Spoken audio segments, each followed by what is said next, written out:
Finally, it's the weekend. Last few days of March and next week, and we welcome another month. Whether it's an ending or a beginning for you, we hope you are marking this time with great expectations and more importantly, a lot of hope. Ako po, si Denise Tan. Very positive yan, Denise Tan. Ako naman po si Lord de Vera.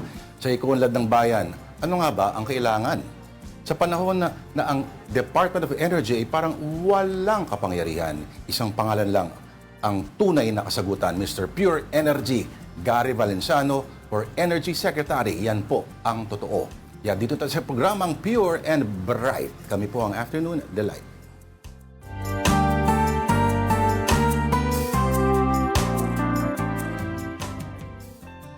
And as we've all seen, it is quite a challenging week again for PUV drivers as they endure more oil price hikes. Kaya nga ngayon ay nasa welga na sila. But there is help coming for them from ordinary Pinoys. Correct. The community pantry in Quezon City is open again para magbigay tulong sa mga tsuper at kanilang mga pamilya. At nagbabalik ang pandemic kasabihan, magbigay ayon sa kakayahan at kumuha batay sa pangangailangan or give whatever you can and take only what you need. Alala natin, partner, no? Ito yung volunteerism, yung Yes. walang ibang tutulong sa atin sa panahon na yung gobyerno ay napakalaking machine na abala sa maraming bagay, no? Tayo-tayo lang ang magtutulungan. So, malala mo, actually, yung community pantry na system, ito yung, basta may nakalatag lang dyan, kukuha ka ng, ito nga, walang batas dyan di ba? Kung anong kailangan mo talaga.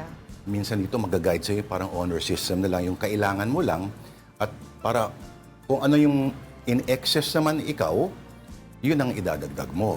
Oo, pero alam mo, naging ano pa nga to for, naalala mo noon, naging controversial siya kasi nire-red tag.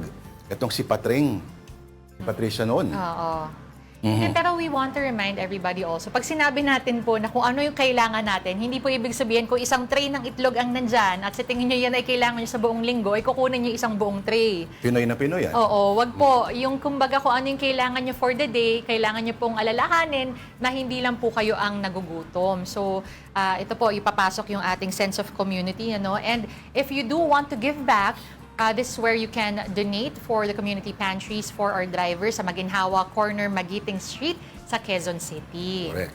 Yung dati niyang pwesto, ngayon, ay parang isang hot pot, Shanghai style hot pot restaurant. Puro restaurant na coffee shops ang nakapaligid sa kanya. So makikita mo talaga yung irony, ano. Anyway, mabuhay ka, Patring. Ito pa, isang image din ng krisis. Mahabang pila sa ayuda ng DSWD, mga ayuda sites. Sa Pasig, as reported by our Mojo Jazz Paredes, dagsa kanina ang mga tsuper at may isang manong driver pa nga. Ang sinama pa ang 2 taong gulang na anak dahil wala siyang may pag-iiwanan pero ang siste, wala nyo kung ano. Bigo, itong si Mang Rolando, partner. Bigo siya makakuha ng makuha yung kanyang 5,000 pesos na cash aid dahil ayon sa DSWD ay kahapon daw ang nakatalagang schedule para sa letra ng kanyang apelido. Alam mo, all week, pati last week, parang ganito yung ang daming nagiging problema in terms of documentation. Ano ba to? Information issue na rin ba to?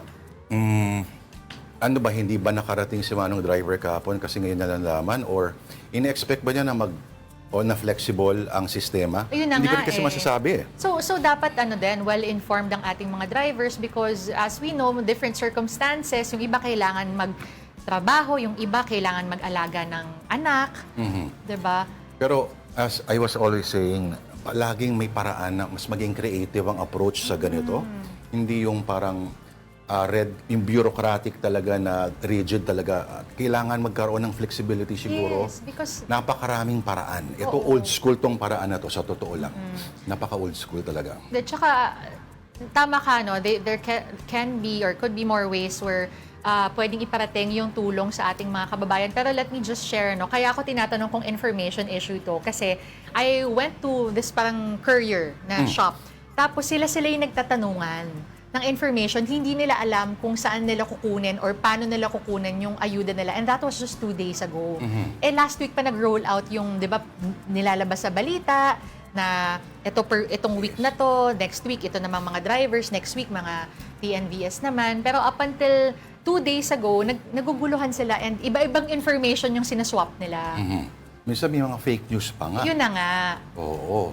So, dapat maging, again, i-approach ito na may kakaibang mindset. No? Huwag tayong umasa siguro doon sa dating sistema. Bawat isang TNVS driver, ano ba yung isang kasangkapan na meron silang lahat? Cellphones. Mahirap naman mag-book kung walang cellphone yung isang rider, di ba? So, isipin lang natin yun. Anong maaring gawing paraan? Hindi ba? Old school talaga to, napipila pa talaga. Oo. Tapos baka sa simula, may pa-picture pa doon sa kalihi. Nako, may pipila pero wala namang nakukuha. And speaking of, ito na nga, napagkaitan din ng ayuda. Sa Maynila naman, hindi rin nakakuha ang isang driver na nag-costume pa ng Spider-Man. Bakit kaya? Pero ang pangalan niya ay si Berna June de la Cruz. Walang ayuda dahil hindi daw nakapagparehistro sa takdang panahon. So, again, hindi natin alam kung ito ba ay he was informed, hindi nagawa because of certain reasons o hindi ba umabot sa kanya yung requirement na yun pati. Oo. Or kulang ba sa tao ang DSWD na sabihin natin na kung katuwang ang LGU, I'm sure may mga makukuha tayong tao na may kahit maliit na table lang sa isang tabi na yung sakali yung mga dahil marami-rami yung mga hindi nakakolekta, ano maaari natin gawin, mga hindi nakarating. Oo. Ano ba naman may isang table, may isang table ka dyan, sabihin mo na dito yung mga hindi pa nakakakubra kahapon. Alam ko, magulo kasi kapag babalik ka pa, no? Yes. Kasi may nakalaan, halimbawa ng mga budget sa araw na ito. Oo. Kasi may pagkahapon, magugulo yung sistema. Pero again, there are creative ways of approaching the problem. At kung ano yon, we let their creativity or the lack thereof determine. Ay nako, sakit sa ulo, no? Lalo ganyang init pa. Alright, on to more stories. The second day of the Tigil Pasada is underway, and for the latest, we have our mobile journalist, Arles de los Santos. Arles, sino-sinong grupo ang nangunguna sa protesta at ano ang kaibahan ng ngayon doon sa kahapon? Lord at Denise, nandito tayo ngayon sa Bukana ng Menjola, kung saan nga ilang minuto pa lamang ang nakalilipas mula nang dumating ang No to Oil Price Coalition para nga mas ilapit at ilakas daw yung kanilang panawagan na basura na nga yung oil deregulation law at yung agad na pagsuspende ng excise tax at VAT sa langis. Siyempre Lord, kagaya ng mga nagdaang rally, nakaposisyon dito ang kapulisan bago pa man sila dumating ng mga nagkikilos protesta at may barbed wire uli doon sa unahan. Pero kapag tinignan natin dito sa paligid nito, ibang-ibang mukha ng ating lipunan ang kasama dito. Merong kabataan, kababaihan, meron din mga commuter, at kasama nga daw sila doon sa panawagan na basura na ng pamahalaan on the regulation. At kung maaari ay pakinggan nga yung kanilang panawagan na itaas na ng 5 piso yung pamasahe at kung maaari nga kahit piso o 2 lamang ay malaking tulong na raw iyon. Pero kung matatandaan natin, nitong mga nakaraang araw, sinuspende ni Pangulong Bongbong Marcos yung nakatakda na sana na taas na pasahe na ito. Ang kaibahan ng protesta na ito, Lord, sa protesta kahapon, yung kahapon kasi, yun yung may strike center sila, yung sentro, doon sa may Cubao, kung saan itong araw na ito naman, nagsama-sama yung nagmula doon sa strike center na yun para makilos protesta. At ito, kapag papakita ko naman sa inyo dito, yung kanilang programa, nakatayo sila sa taas ng jeep. Marami po tayo dito! Naku, matataas lang yung payo. At hindi tayo ganoon kataas. Tingnan na natin.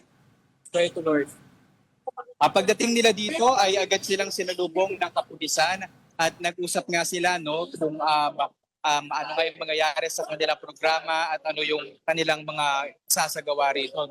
Pinayagan naman daw sila ng kapulisan na magkaroon ng programa for 2 hours. Pero ayon kay Camody Floranda ng Grupo Piston, kung maaari daw sila na baka lumagpas pa rito dahil marami talaga yung kasama. Siguro in-estimate natin, Lord, ay nasa more or less 2,000 ito. Halo-halo na yun ng mga commuter at mga tsuper. At syempre, kanina nagkaroon din ng noise barrage, no, yung mahabang pila ng mga TNVS drivers at motorcycle drivers doon sa Welcome Rotonda na nagpapakita nga no, ng kanilang pagkondena sa patuloy na pagtaas ng presyo ng petrolyo sa ating bansa. Arles, ang panawagan ng mga kasali dyan sa protesta ay yung pagtanggal nga ng excise at saka ng VAT. Ano? Pero pag tinatanong ang palasyo dito, lagi nilang sinasabi na pag-aaralan pa muna. So wala pang kasiguraduhan kung yan nga ba ay maibibigay, kung maibibigay at all, at kung maibibigay, kung kailan. Ano bang plano ng mga protesters there? Hanggang kailan nila to papatagalin? At ano pa ba yung mga ine-expect pa talaga nilang mangyayari in the coming days?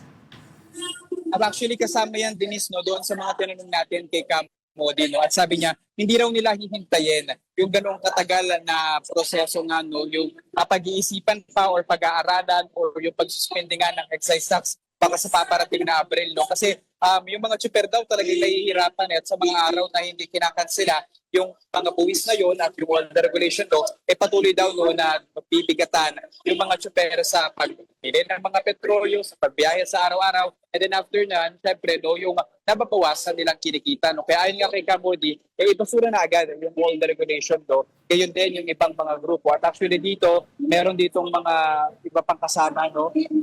Kasama rin sa kanilang panawagan yung sahod itaas, and then tanggalin and suspend yung VAT and yung pork barrel, yung Marcos Jr., ilaan sa ayuda, and then ayuda para sa super at maliliit na mga operator. Though meron naman na yan sa ngayon, no? Pero sa computation kasi natin, humigit kumulang 2 araw lamang nila yung magagamit dahil kapasok lamang na balita kanina, no? Posibleng ang pumalo pa ng 150 pesos ang presyo ng kada litro ng diesel sa paparating dito.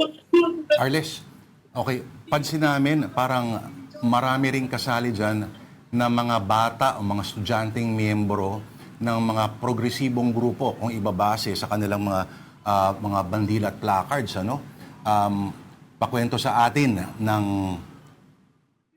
gaano ba karami mga estudyanteng kasali dyan? Lord, hindi pa natin nakukuha yung eksaktong bilang pero marami din yung kasama dito. No? Doon nga sa humigit kumulang 1 oras nating paglalakad, talagang halo-halo no, at malalakas yung kanilang sinisigaw. At dito, stretch dito, and then doon sa may gilid pa, doon sa bahagi na yun, marami talaga. And then yung mga nakaipon dito para sa protesta, nandun naman ang nangyari yung programa. No? Yan hanggang doon, meron pa dito mga linya ng mga jeepney driver, hanggang doon sa may dulo. At kasama nga sa mga nanguna dito ay yung grupong Piston. Alright. Ang seguridad naman, Arles, gaano karami o patingin kung kaya na ibaling ang camera doon sa mga pulis na nagbabantay? Pulis. Okay, dito tayo sa kabila. Tayo dito sa kabila. So ito yung iba nakaupo na dito sa may lapag Lord. May kanya-kanyang mga baon. Ito yung mga kaanak ng mga super. At yung mga super mismo, no, halo-halo na talaga sila rito.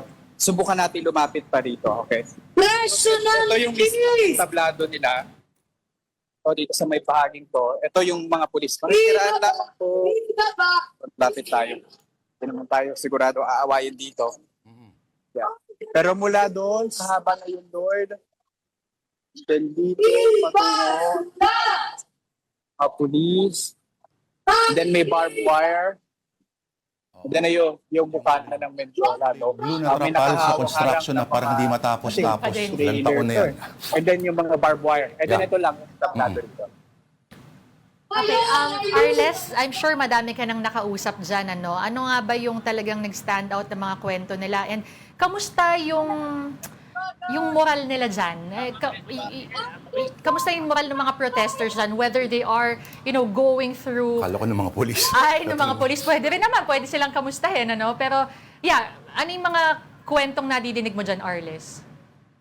So far, Denise, yung maliit talaga pa rin no, na kinikita nila, ayun pa rin talaga yung idinadaing nila. Yung iba, second day na nga nila na mag-strike at walang kinikita pero titiisin daw nila yon.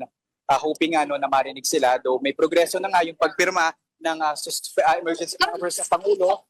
Hindi pa naman sigurado kung kailan ito talaga mapatutupad. And then, yung susunod naman, kung gaano daw sila katagal na maghihintay. No? Subukan natin makahingi ng parayam dito kasi Ito sila tatay dito. Nag-interview ulit tayo, no? Medyo masikip lamang. Tay, excuse me po, pwede po kayong ma-interview tayo, mabilis lang. Tay, kumusta po yung karanasan ninyo ngayong transport strike?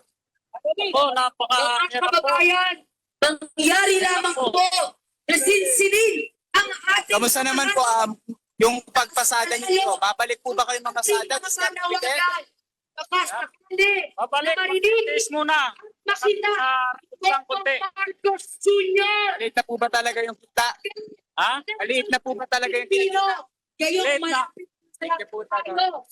Sa Malacanang. Kalat-kalat din dito kasi talaga. At actually, kung naka-4 dito, at ngayon, ito, kakanta na sila. Sumisiksik lang tayo sa mga pinakamaliliit na gap dito. Pero marami din naman talaga tao. But actually, kung kukumpara nga natin doon sa protesta last week to, parang mas madami na nga talaga ngayong linggo compared to last week. Sa pagkakaalam mo ba, Arles, magtutuloy-tuloy pa ang mga kilos protesta na yan hanggang sa susunod na linggo? Ayon kay Camo de Lord, no, hangga't hindi pinapakinggan ng Pangulo yung kanilang mga panawagan, yung toll regulation law and then yung sa excise tax at yung VAT, baka daw magkaroon pa nga ng susunod na mga kilos protesta at tigil pasada at yung malalangan na kanilang kinakatakot kapag hindi na talaga kaya ng mga tsuper na bumili ng crudo para makapagbiyahe, baka daw hindi lamang transport strike yung mangyari, kundi baka yung tinatawag pa nga nating transport freeze, no? Na kung saan pati yung mga private sector, yung mga pribadong individual ay maapektuhan na nito. No? Doon nakapag-secure tayo nitong mga nakaraan ng nasa 700,000 na bariles, kung di tayo nagkakamali. Pag biniling natin to parang nasa 1 or 2 days lang din natin ito magagamit dahil in study ay nasa 1 million barrels a day ang ating kinokonsumo. No? So, kinakatakot pa rin nila yung patuloy at posible pa nga na maging paghihirap at dagok na kakaharapin nila kapag hindi agad na-actionan ito ng pamahalaan. Ang pisikal na mga katawan na nasa mga daanan sa kalsada, yan ang hindi matutumbasan ng social media kahit kailan. Maraming salamat sa iyo, Mobile Journal, Arles de Los Santos. Mag-ingat ka, Arles. Happy weekend. Now, it is day 2. Day 2 pa rin ng DSWD Cash Aid para sa delivery service riders sa Metro Manila. Nasa Quezon City, si mobile journalist Ivan Tarinque. Okay, Ivan, meron daw laban o bawi dyan, tama ba? Ibinigay na yung 5,000 peso ayuda, pero binawi pa. Pakiklaro Bakit nga. naman? Alam mo, Denise, klaruhin lang natin yan. No? Pero kanina kasi may mga nakausap tayo dito na mga delivery rider kung saan nga yung hinaing nila, kaninang umaga raw, may mga nakakuha raw sana, nakakuha nung mga unclaimed na ayuda na dapat kahapon i-release. So isa yan doon sa naging, yung isa doon sa sinasabi ng ilang mga nakausap natin na delivery rider dito. Pero unfortunately, itong mga nakausap natin, sila daw yung sila yung naputol at hindi sila napagbigyan na makuha nga yung kanilang mga claims. So, dahil karamihan sa kanila, dapat kahapon yung schedule dahil nga yung pagkuha nga nung cash assistance dito sa Quezon City is per letter ng kanilang mga apelido. No? So kahapon is from, double check lang natin, is kahapon from A to I, then today naman is J to R. So yung mga kahapon hindi nakapag-claim, sinubukan mag-claim ngayong araw, pero hindi sila pinagbigyan ng DSWD at payo nga sa kanila ng DSWD, antayin na rin daw yung special payout na araw dahil hindi naman daw kasi pwedeng basta-basta na lang sila bigyan ng ayuda dahil yung budget daw na hawak ng DSWD ngayon, ngayong araw lang daw kasi estimated nga nila is nasa 15,000 na mga delivery riders yung kukuha ng ayuda dito. Pero sa kalikuran ko, no, kung makikita nyo, talagang halos wala nang mga nakaupo dahil nag-CUI na at mabilis na naman kasi yung proseso. No? Within 5 minutes, pipirma lang sila doon sa mga table na assign sila at pipicturean sila kasama yung 5,000 piso at yung kanilang driver's license at pwede na silang umuwi at pumunta na sa kanilang mga biyahe o pupuntahan. Dahil kanina, yung ilang mga nakausap natin, talagang inagahan daw yung pagpunta dito para kahit paano na naman daw, pagdating ng tanghali o hapon, makabiyahe pa sila at hindi masayang yung kanilang araw sa hindi pagbiyahe ngayong araw. Denise? Matindi. So yun lang ba yun lang problema, no? Ay yung mga kahapon dapat makakuha ay hindi of course hindi siya nila mabibigyan ngayon. Pero marami rin bang mga kaso Ivan na wala sa listahan ng mga pangalan? Sorry. Tama ka dyan, Pops Lord. Dito, yung confusion naman dito, ang nangyayari is yung isang pangalan ng rider, akala niya, expected niya, nandun siya sa MC Taxi na grupo. Pero it turns out, napunta siya doon sa listahan ng mga food delivery rider. No? So marami tayong nakausap na ganyan kanina. Kaya naman yung ilan na napasama sa case na yan, talagang napakamot ulo na lang dahil akala nila bukas pa sila pipila, turns out, dapat Wednesday pa pala yung kanilang schedule na makakakuha ng anong ayuda. Kaya so far ngayon kanina, ito makikita natin, pakita lang natin yung ilan sa kanila. No? Ito makikita natin sa likuran nung mga lamesang to, yung sa barrier, ilan dyan yung mga nakausap natin na mga food delivery riders na nakaschedule dapat kahapon pero hindi nakakuha. So ngayon, sinusubukan nila mag-antay para kahit papano raw, kung sakali man daw pagbigyan pa sila na makakuha ng ayuda ngayon, ready daw sila makatanggap sa mga oras na ito. Pops Lord? Ivan, ang dami kasing confusion, whether it be the letter of the surname or kung saan grupo sila. San ba yung pagkukulang? Pag-i-inform ba sa kanila? Nandun ba sa kanilang mga kumpanya? Sa LGU ba? Idagdag ko na rin, totoo ba may show cause order din daw yung Lalamove dahil hindi din sila nagbigay ng listahan ng mga benepisyaryo? Tama ka dyan, Denise. No? Pero ayon sa DSWD, lahat daw kasi nung mga nasa listahan galing doon sa mga TNCs, no? Yung mga transport network companies. So itong mga TNC kasi na ito, sila yung magbibigay ng kumpletong listahan dito nga sa DSWD kung para doon nga sa bibigyan nga nito nga cash assistance. No? Ito naman sa Lalamove, no, Denise, napag-alaman din ng DSWD na hindi nakapagpasa ng listahan sa tamang oras.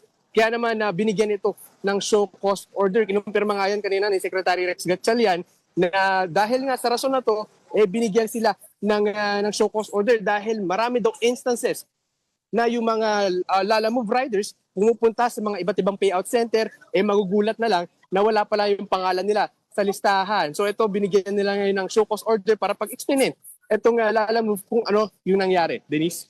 Alright. Maraming salamat ang ating mobile journal, Ivan Tarique. Alright. Grabe, no? The same old story sa nakaraang ilang mga araw. Ang lupit. Ulit-ulit lang. Okay. Kaawa yung mga Pero ngayon... Samantala may tigil pasada, may mahalang crudo at baka magtaas ang pasahe. Paano ng bakasyon para sa Semana Santa? Nasa PTEX ngayon ang ating News 5 correspondent Gerard de la Peña, GDP. Taon-taon na lang tradisyon natin na magamit natin yung phrase na hindi mahulugang karayom, dagsa ng mga tao, at kung ano-ano pang mga napaka-creative at napaka-original at bagong-bagong mga phrase. Opo. Pero ngayon ba maa-apply ba natin yan sa PTEX sa pagkakataong ito? Lord, unang-una, never ko ginamit yun. Wala ko sinabing Pero ikaw, sabi ko, hindi pa ganun tayo. kasiksikan dito sa PTEX sa ngayon. Although na-observe ng PTEX management na medyo tumaas yung passenger volume by about 5 to 10% compared sa mga ordinaryong araw. Parang nag-a-average siya sa ngayon sa about 180,000 passengers a day. Ang normal natin around 150 to 170 thereabouts. Ngayon, ang problema dito, Lord, hindi pa ganitong karami, hindi pa talaga siksikan dito sa PTEX. Pero ang problema, nagkakaubusan na ng ticket. Yan yung una lagi natin tinitingnan kung ano yung availability ng ticket. So kanina, sinilip natin yung mga ticket booth. Fully book na yung ilang mga bus companies, lalo na yung mga papuntang Daet at saka sa Naga. So, ngayon, tinanong natin ng LTFRB, anong gagawin nila? Mag-i-issue ba sila ng special permits para may karagdagang bus yun na babiyahe? Yes daw, merong around 1,300 buses na pwedeng idagdag. But, Lord, Denise, ang problema dito pati, ang kwento sa atin ng PTEX management, may mga bus companies na nag-express ng kanilang intent na hindi ganun karami yung ide-deploy nilang mga bus ngayong Semana Santa dahil nga sa mahal ng crudo natin may mga certain destinations like Batangas, Nueva Ecija and Pangasinan, medyo reduce na yung mga trips dyan. Pero itong Bicol, same pa rin naman, pero bakit nagkakaubusan? Ang sabi sa atin dito, naniniguro kasi yung mga bus companies na bago sila umalis, punong-puno yung bus. So kung hindi puno, hindi tutuloy kasi nga naman sayang yung yung diesel. So ang mangyayari niyan, maraming mga pasahero yung maghihintay para mapuno yung bus or para makabuo sila ng isang buong trip bago magkaroon talaga ng isang trip, Lord. Parang pabalik, GDP, dapat sigurado rin sila. Okay, sabi mo GDP, nag-spike ng konti yung number ng mga pasahero, no? Pero ang presyo ba ng ticket, stable, yun pa rin, nagbago, o may tinaas ba kahit papaano? Lord, in theory, dapat pareho lang. Kasi kung maaalala natin, about last week or 2 weeks ago, nag-increase sila ng inaprubahan ng LTFRB yung fare hike ng mga provincial buses. Pero eventually, mismong si Presidente yung bumawi, wag mo nang ipatupad ito in consideration nga of commuters. But kanina, may mga nakausap tayong mga commuters dito at ang nakwento nila, parang nagdoble yata yung presyo ng kanilang pasahe, especially yung mga papuntang Naga. Now, hindi authorized yan in theory, hindi siya authorized. So, kung may reklamo yung ating mga kapatid tungkol dito sa mga presyo ito o sa serbisyo ng bus, pwede silang magsumbong sa LTFRB. Alright. Maraming salamat sa iyong ulat. Ang ating News 5 correspondent at papasalamat tayo sa kanyang oras, Gerard De La Peña. Thank you, GDP. And the impact of massive oil price hikes triggered by the ongoing Gulf War continues to be felt here. Diesel prices could surge by up to 12 pesos per liter next week after 4 days of trading, according to an industry source. This may push regular diesel above 140 pesos per liter and premium diesel beyond 150 pesos, while gasoline prices could get more expensive by up to 3 pesos. The estimates remain subject to change with 1 trading day left and may still increase or decrease.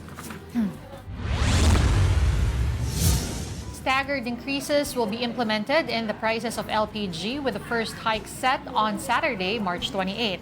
That means LPG will sell for about 1,250 pesos.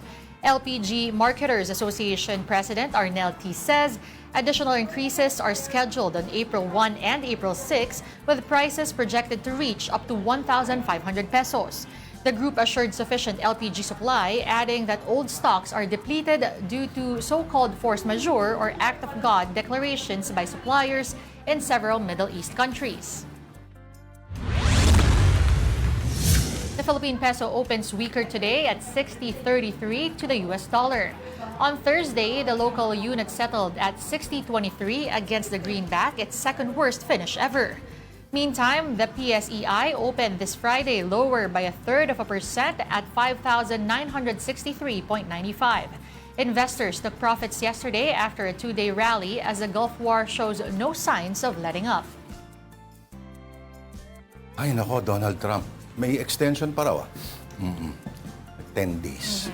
Pero time out muna. Marami pa tayong pag-uusapan. Magbabalik pa rin po ang paborito niyong programa, ang Afternoon Delight.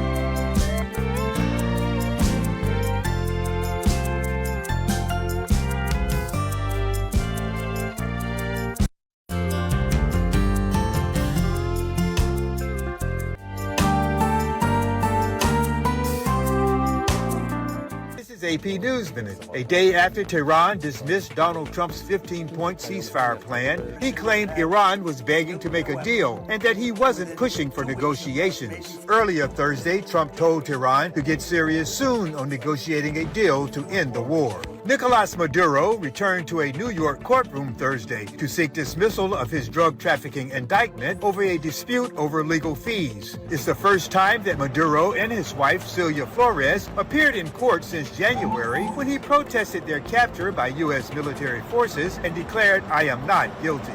Congress is under pressure to fund the Department of Homeland Security before the spring recess, as the Transportation Security Administration may shut down some airports. The latest proposal made by Republican senators would fund most of DHS, but not immigration enforcement and removal operations. Robot arms and generative AI are creating art at this year's Art Basel, Hong Kong. The fair features a section focused on digital artworks. And this is still Afternoon Delight on One News. Lourdes Vera po ang aking pangalan. Ako naman po si Denise Tan. Magandang hapon po muli. Alright, President Bongbong Marcos says we have enough crude oil to last until June 30. Details of that and other stories from Mojo Malacanang, Julie Baiza. Julie, may mga shipment na crudo. The latest daw, 150,000 barrels ng diesel ang load off La Union. Okay, galing daw ng Russia ito, no? Pero sa gobyerno ba ito o sa isang pribadong kumpanya? Lord Denise, sapat nga raw yung crude oil or meron tayong sapat na supply ng crude oil hanggang June 30, 2026. Ayon yan kaya Pangulong Bongbong Marcos.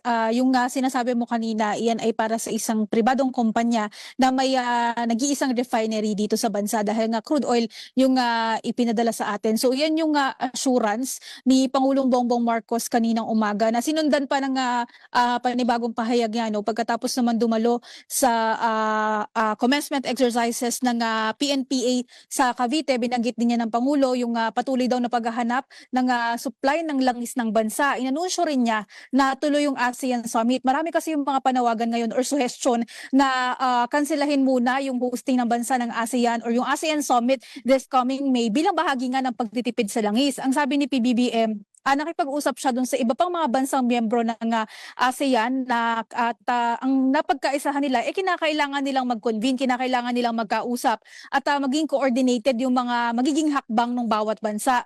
Pero bare bones daw yung magiging 48th ASEAN Summit and related summit sa darating na Mayo. Ibig sabihin, tatlong malalaking usapin lang yung pag-uusapan or tatalakayin nila dyan. Una, yung supply ng produktong petrolyo. Pangalawa, yung supply at presyo ng pagkain. And then lastly, yung usapin ng migrant workers. Kailangan daw na makapag-usap kasi yung mga leader at malaman din kung ano yung posisyon ng ASEAN sa kabuuan sa nangyayaring shocks o epekto nga ng gyera sa Middle East. Sa ngayon, kasi dalawa yan merong isang May at merong isang November na leader summits. Sa ngayon daw, tentatively, tuloy pa rin yung summit sa November. Mahalaga rin daw kasi pupunta pa dyan yung iba pang mga leaders ng bansa gaya ng Europe, China, Korea at Japan. Sumagot na nga rin si PBBM sa usapin ng oil deregulation law. Yung mga suwestyon naman na i-repeal yan. Ang sabi niya, ang tinututukan daw kasi ng gobyerno sa ngayon, yung mga suwestyon na agaran na mararamdaman ng taong bayan. Mahaba pa raw kasing diskusyon yung oil deregulation law. Pero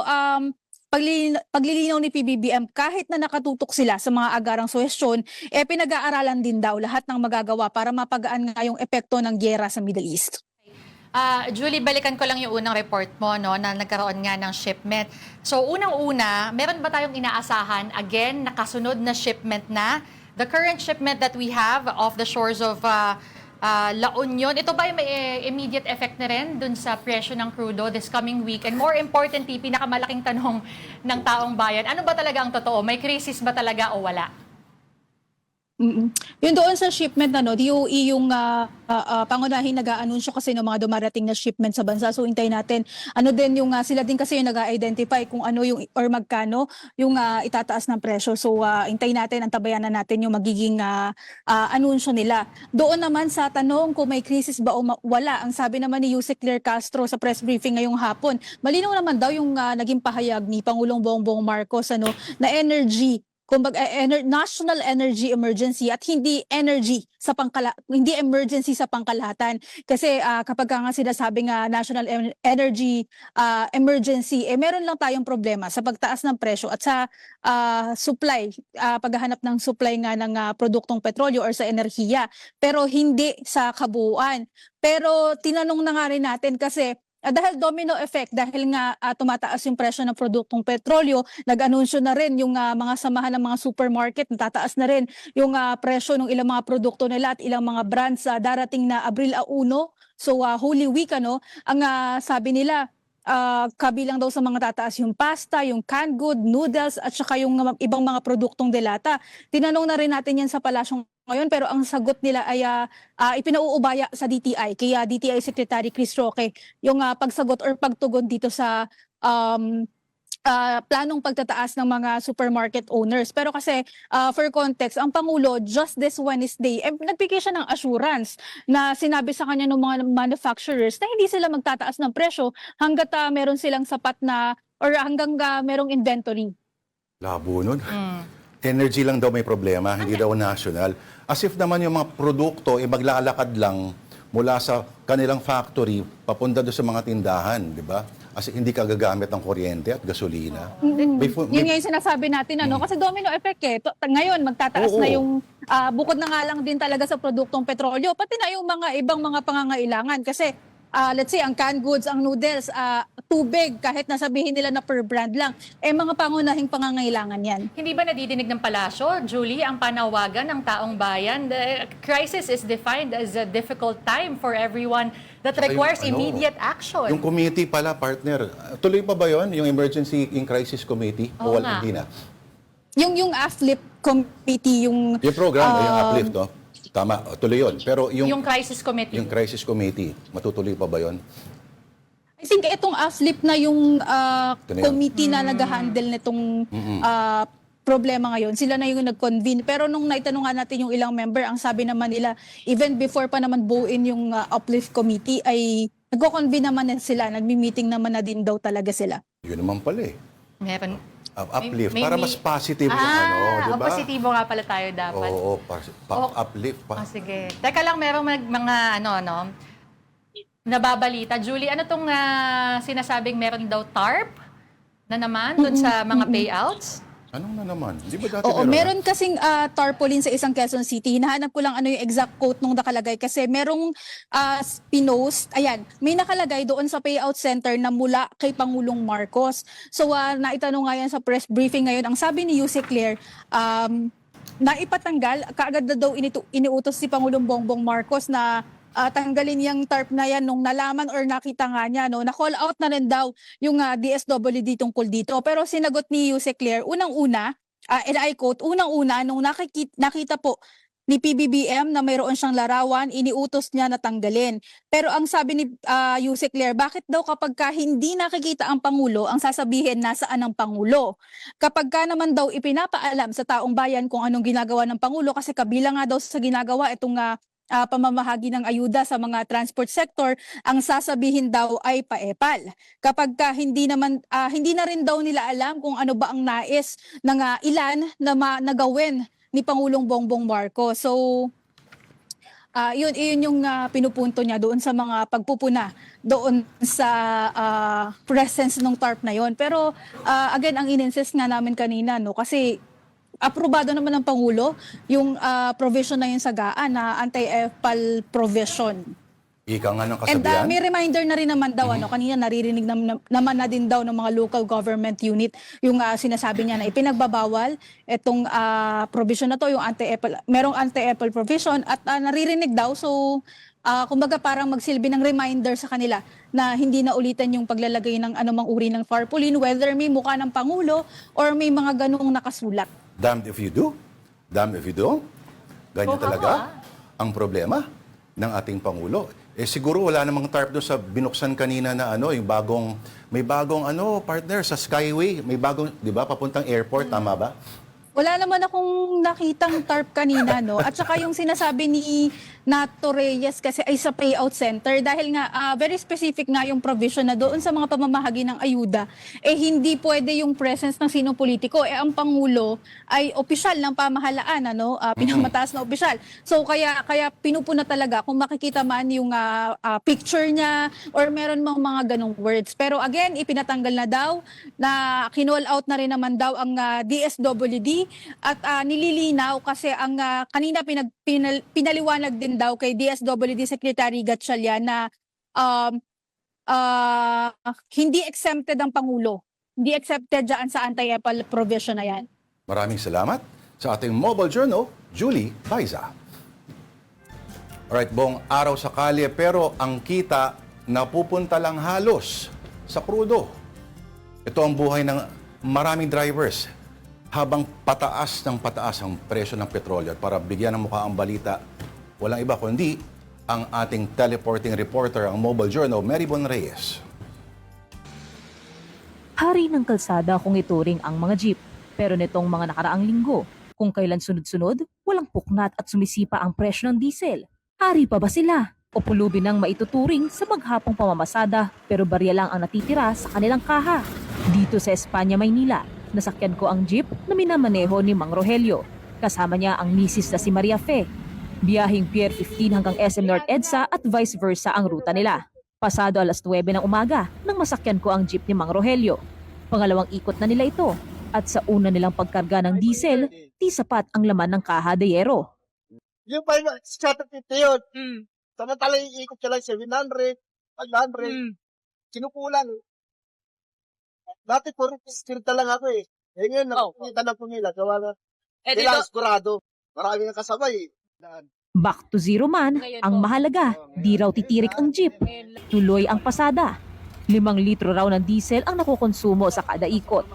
Kung lampas 120 pesos ang kada litro, nasa 600 pesos ang puhunan. At dahil hindi naman kanya ang minamanehong jeep, kailangan niya pang mag-ipon pang boundary. Pinabahan, dati 700, pinawala lang nilang 500 kasi hindi na kaya talaga. Okay po. Kaya lang, hindi pa rin kaya. Hindi pa rin parehas, minsan nga walang inuwi. Kung pagsasama-samahin ang gasto sa pagpapakarga ng diesel at iipon ng pera pang boundary, isama pa ang gasto sa pangkain nila habang pumapasada. Napapaisip na lang talaga ako kung may kikitain pa ba si Mang Rogelio at Ate Maria Fe. Ang pagod sa maghapong pumamasada, mauuwi lang ba talaga sa wala? Hindi rin naman pwedeng huminto o basta na lang sila pumarada. May 13 anyos din kasi silang anak na pinag-aaral. Di bali na raw na pagod at kakarampot ang kinikita, huwag lang kakalam ang sikmura nilang pamilya. Laking bagay na raw na pansit at kanin ang lalamanin ng tiyan nila dahil may araw na wala muna silang kakainin. Hihigpitan pa nila ang kanilang sinturon gaya ng diskarte ng isa pang tsuper na nakilala ko. Ay, minsan, kape na lang sa umaga. Sa gabi po, panghapunan. Oo, yun. So na lang, minsan, tagitan kanin lang, gano'n. Ay, ang panawagan ko lang naman sana maibalik sa dati yung presyo ng bitin. Nahihirapan na kami mga driver. Nakakatakot naman daw umasa sa ayuda. Lalo't ang ilang kasamahan ni Mang Rogelio, problemado dahil wala sa listahan ang pangalan nila. Ako, tsaka ito si Daddy, nakalista ko kami pinaksa. Kaya lang, pagdating doon wala. Eh, sabi, second batch daw. Ilan daw po yun? Pangalan namin doon eh. Bakit daw po wala?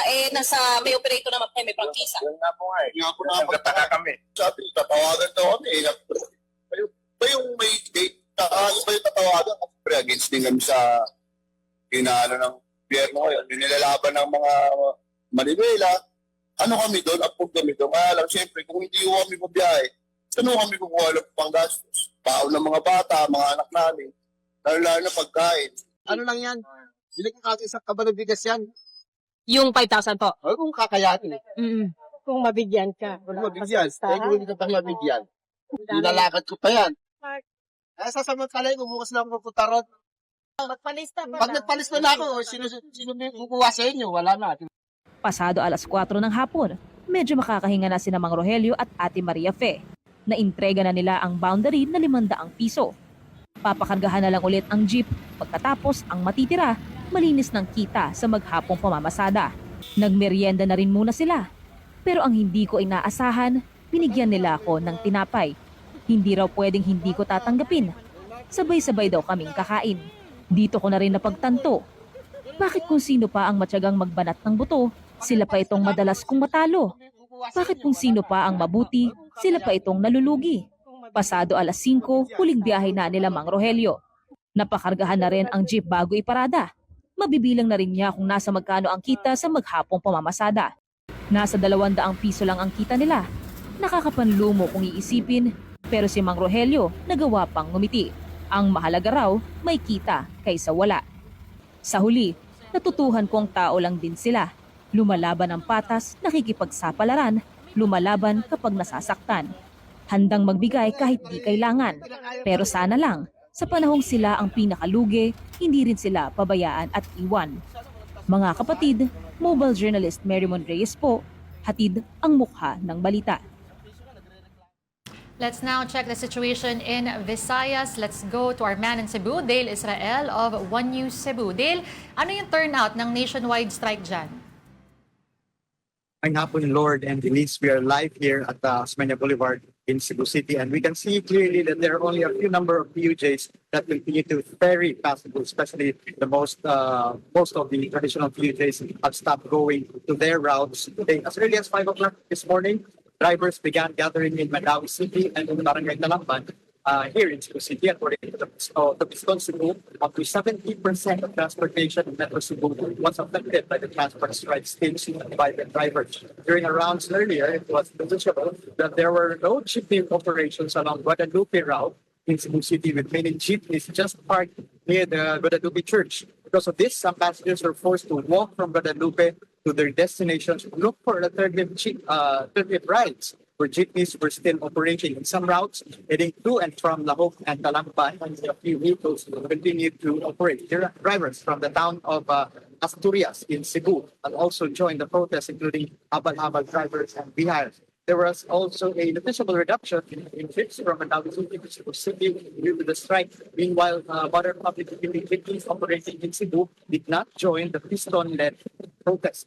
When we tried riding a PUJ earlier this morning from Kaputao to Colon Street, we did not have difficulty finding available transport because of modern PUJs. The bus operations going to the towns in southern and northern Cebu also remain unaffected. City government buses are also on standby today for deployment in case passengers are stranded, especially in the afternoon. Protesting drivers also calling for the reduction of fuel prices to 55 pesos per liter and for scrapping of the oil deregulation law and excise tax on fuel. They are also calling on the government to join the call to stop the U.S. and Israel war against Iran.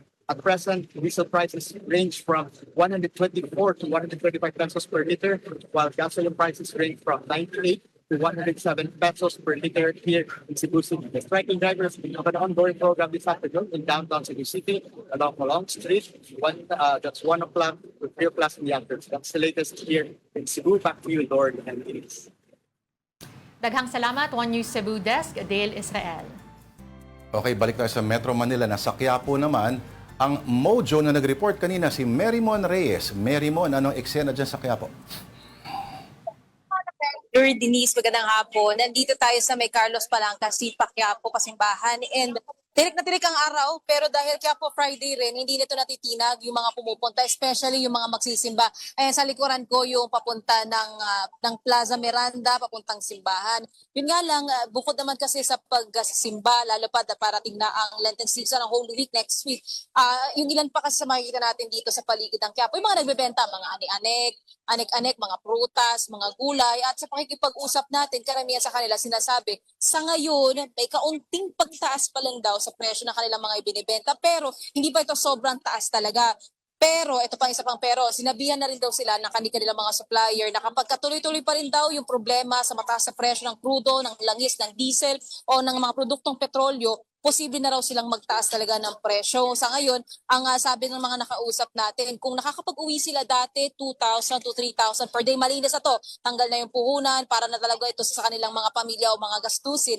Ngayon, hindi pa raw abot ang 1,000 yung may uuwi nila. Ang problema pa, nagiging matumal din daw ang pagbibili dito sa merkado. At ang pinaka natitira daw dito or natatamaan sa pagtataas ng presyo ay yung mga gulay o prutas o kung ano mga pinagbebenta nila na nanggagaling sa malalayong lugar. So halimbawa, sa mga nakausap natin dito, ang naturo kasi sa atin, ay kuya, makikimagnuhuli po ako ulit ha, ang naturo kasi sa atin, for example, itong mga carrot, bell pepper, calamansi, yan yung kapag nanggagaling sila sa mga malalayong lugar tulad ng Bulacan, ng Pangasinan, o ng iba pang mga probinsya, North and South, doon nagkakaroon talaga ng problema at naapektuhan nito yung crudo. So in return, sa kanilang mga humahango, kumukuha sa Divisoria, na yung mga nilalapag naman sa Divisoria, galing na rin yan sa mga supplier, nagpapatong na lang sila. So ngayon, nagiging 10 piso na lang, 15, hanggang doon na lang daw muna yung kinakaya nila hanggat maaari. Ang problema pa ngayon, dahil tirikang araw tulad nito, hindi lang tayo sun-kissed din yung mga binibenta nila dito. So lalong mainit ang panahon,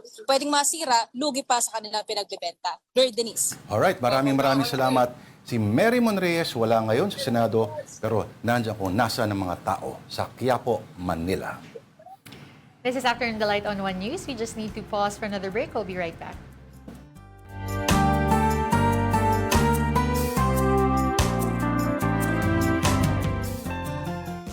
And you are still watching Afternoon Delight. Thank you for staying with us. And our delight of the week, deep fried pa din po ang ating theme. And so, what better way to cap off the week with lumpiang Shanghai? Ang tanong sa akin ni Lord kanina, ba't walang kanin? Ako talaga nagtanong.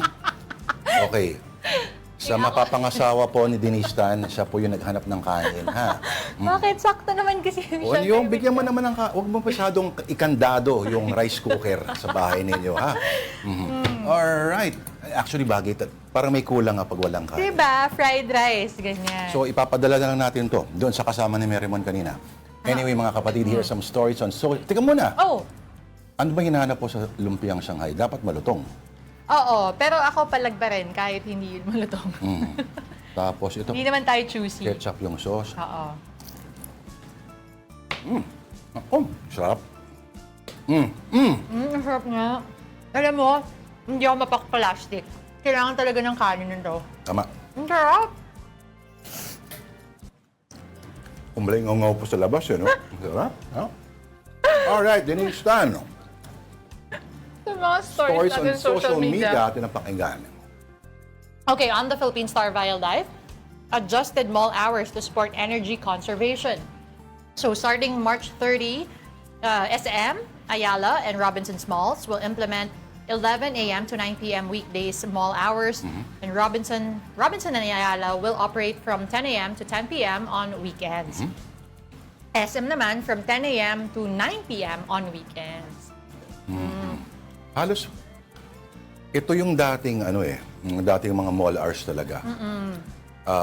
Pero sana rin, kasi yung mga may-ari niyan, mga nasa Forbes richest list yan ng Pilipinas, baka pwede naman na may shuttle, baka pwede mag-provide kahit papano, no? Para makatulong din sa mga empleyado na, alam mo, yung iba, wala na nga silang mga medical Benefits, plan yes. o benefits. Kasi sasabihin nila, ay, hindi sila contractual. Kumbaga may nag-hire lang sa kanila, nagbebenta lang sila sa aming sa mga estante. Oh, but that is an idea that would be, welcomed and sana ma-explore din talaga because the images we see now online, yung mga tao talagang napakalayo, napakainit nung nilalakad dahil walang masakyan o wala nang pamasahe. Nahihirapan na rin. Naisip ko pa lang, like yung mga kapatid natin, pag nakikita mo sa gabi, mga pauwi pa lang, ang tagal na nakatayo niyan sa mall buong araw, tapos pipila pa sa tren. That's true. Para, hindi pala, sa mga bus stations pala. Grabe, no? Ay, nako. Hirap talaga. Okay, this one, medyo subukan nating mas maging positive, on the Philippine Star via Joyful Wellness, how to find quiet in a noisy world and simple ways to reduce stress.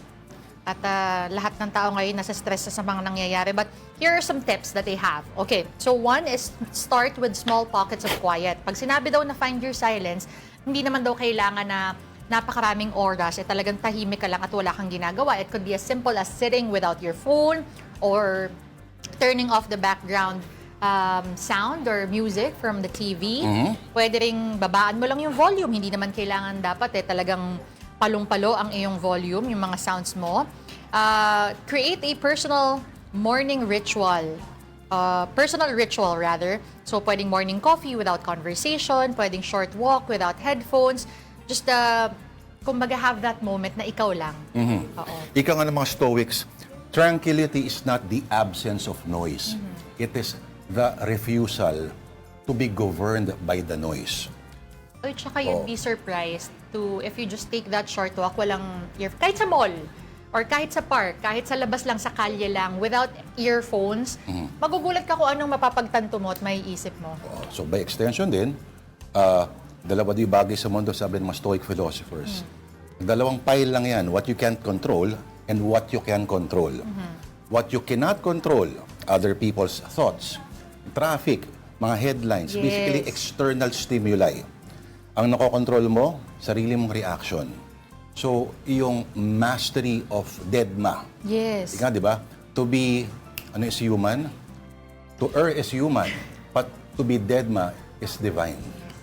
Yan. How poetic.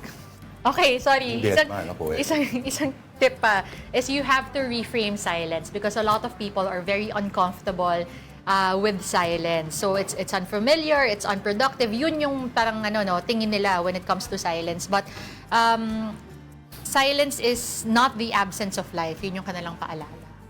Is not the absence of? Of life. Death na yun, kung may Oo. absence of life. It's a space where the mind begins to settle and where thoughts become clearer, where the body no longer needs to stay on alert. Yan. So, ang social media, yan yung mga hindi mo makokontrol. Pero makokontrol mo yung reaction mo. O paano ka magre-react sa matatanggap mong balita, sa mababasa mo, etc., etc. Okay? So, you refuse to audition for other people's drama. Pero kung yung drama, nakikita mo talagang apektado ang buhay ng kapitbahay mo, Oo. makialam ka na. Oops. Oo. Depende rin naman yan sa sitwasyon. Yes. Pero ang sitwasyon natin ngayon ay oras na para batiin ang lahat ng nanonood sa atin sa Afternoon Delight via live stream ang Facebook, YouTube, and pati na rin sa TikTok. Oo, alam mo, sila Tito Mike Policarpio, of course, Digital Womp Womp. Nako, kamusta kayo? Marion Ladja. Yan. Rodel Alcantara, lagi nanonood from Novaliches. Pa-shoutout daw birthday nung March 25. Happy birthday, Rodel Happy Alcantara. birthday, Rodel Alcantara. Okay. Kay Rebo. Rebo, kamusta? Oh, Rebo, oo nga. Hi, Rebo. Alex Fuentes. Advanced Ladja, Holy... nabanggit pa natin. Yes. Tito, Jane and Redel. Oo, Tito Redel, Tita Jane Catapia. Hello po. Paulo LLP, Si Father Jinx89. pala, binati ba ba si Father? Oo, teka lang. Naku! Father, nakalimutan niya pangalan niyo. Hindi, wag kang Nako. ganyan. Yari ka. Teka lang na, magbumati ka muna na. Kilala Mas akong patuloy abogado, ako. gusto ko. May huwes akong kilala. Alright. Father Joffrey Eborda. Hello po. Father Joffrey Eborda. Joke lang po yun, Father. Hindi po kayo na nakalimutan. Kinaligtaan lamang. Hindi. And that'll do it for us this week. Thank you for watching Afternoon Delight. The name of this beautiful lady is Denise Tan. Join us again on Monday at 2 p.m. Siya naman po, gwapong-gwapong si Lord De Vera, kapatid. Ano ba, Vera One News, all sides, all the time. Have a delightful afternoon. Happy weekend. Unity pa rin.